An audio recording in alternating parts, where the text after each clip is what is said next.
सीने में जुनून और आंखों में देशभक्ति की ऐसी चमक रखता हूँ कि दुश्मनों की सांसें थम जाए, आवाज़ में ऐसी धमक रखता हूँ।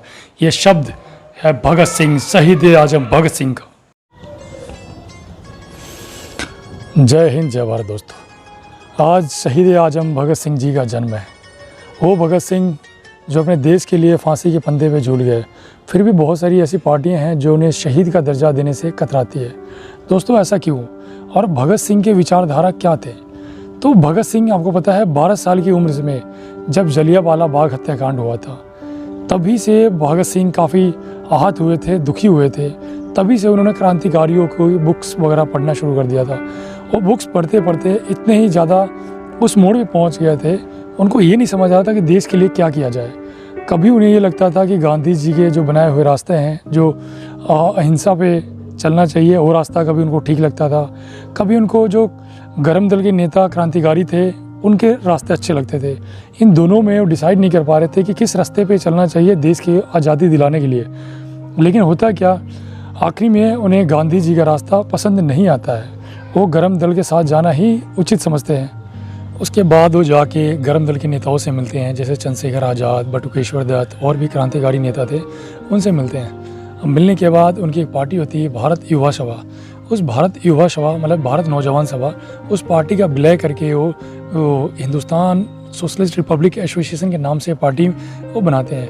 और सबसे मेन चीज़ है, ये ज़्यादा कहते हैं एग्रेसिव जब होते हैं, जब आपको पता है साइमन कमीशन नाम का व्यक्ति एक कानून लेके आता है, जिस कानून के तहत बिना पूछे किसी को भी जेल में रखा जा सकता था और उनके साथ अलग अलग अत्याचार किया जाता था। बेसिकली ये जो कानून था वो भारतीयों के हित में नहीं था। ये जो भी था सारे अंग्रेज़ों के लिए ही था कानून।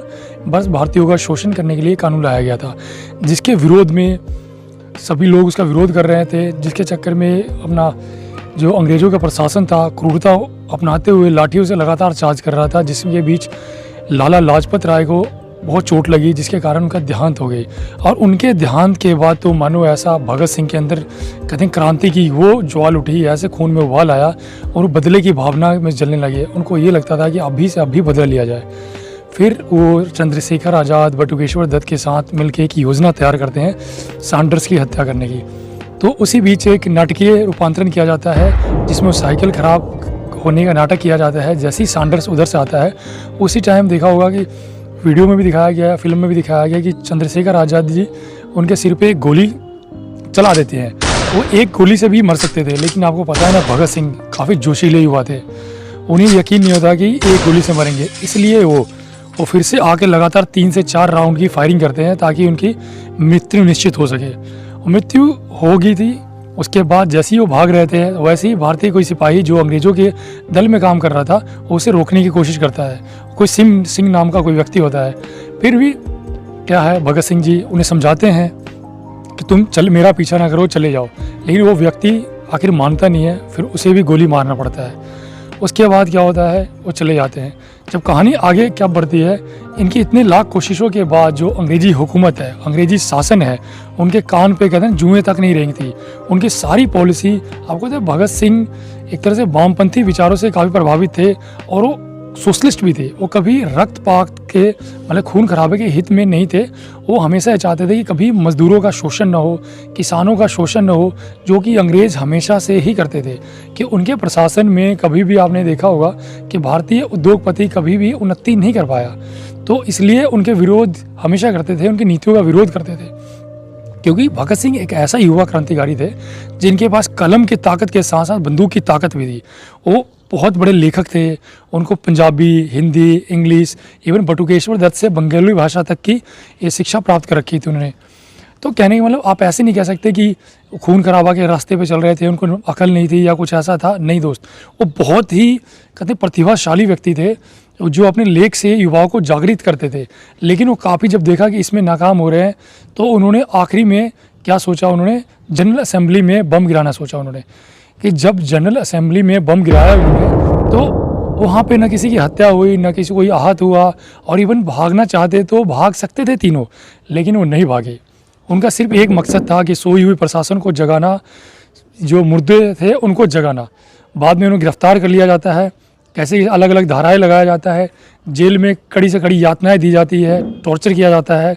गंदे कहते हैं कीड़े वाले खाने दिया जाता है, जिसके विरोध में वो 64 दिन तक उपवास रखते हैं। उसमें उनके ही एक मित्र उनका देहांत हो जाता है। फिर भी ये देखिए ना कि एक युवा जो पूरे भारतवर्ष में अंग्रेज़ों का शासन है, एक युवा ने अपने खून से कहते हैं ना अपने एक जोश से सरकार को झुकने पे मजबूर कर देती है। तो ये है भगत सिंह।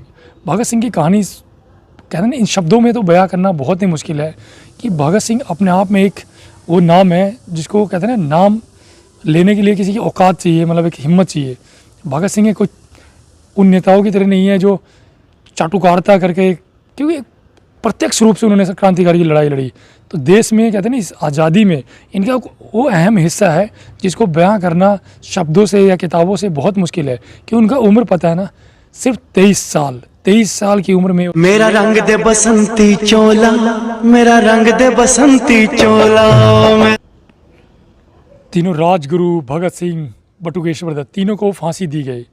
और फांसी पे चढ़ते हुए भी, फांसी के जब ऐलान हुआ उससे पहले भी वो बुक्स पढ़ रहे थे। वो जेल में लगभग 250 से ज़्यादा बुक्स पढ़ चुके थे। और जब फांसी के पंधा पे चढ़े सारा देश रो रहा था और वो मुस्कुरा रहे थे। और गाना चला था मेरा सपने में देखा था जिसको आज वही। इनकलाब जिंदाबाद। आप समझ सकते हैं कैसी शख्सियत है। आज के युवा 23 साल में उनको पता नहीं होता करना क्या है, और वो 12 साल से लेके 23 साल तक की उम्र में वो हर एक पल देश के लिए न्यौछावर कर दिया।